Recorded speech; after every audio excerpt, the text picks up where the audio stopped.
Hey guys, I will show you how to fix this problem on Windows system. So this solution is applicable for Windows 10 as well as Windows 11 operating system. What you have to do, you need to just follow my screen and we will fix this issue together.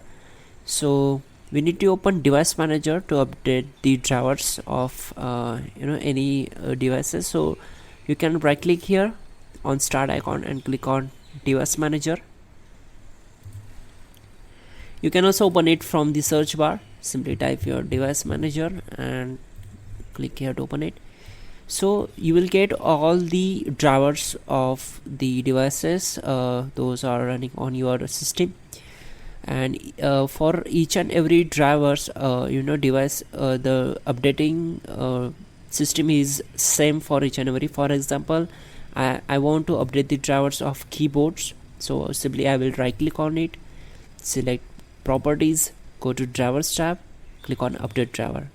As you can see, you will get the two options here, and if I close this and I want to update the drivers of the display adapter, same process, right click on it, select properties, go to drivers tab and click on update driver.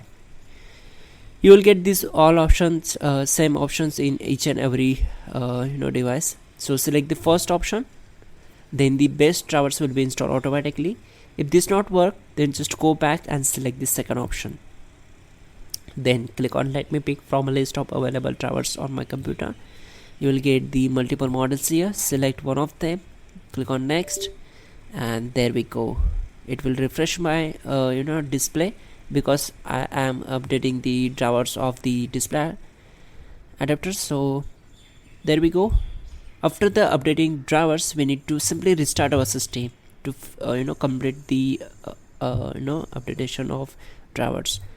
That's it guys. You can also check out our description link to fix this issue quickly and effectively. And yeah, don't forget to like the video. Please do subscribe the channel.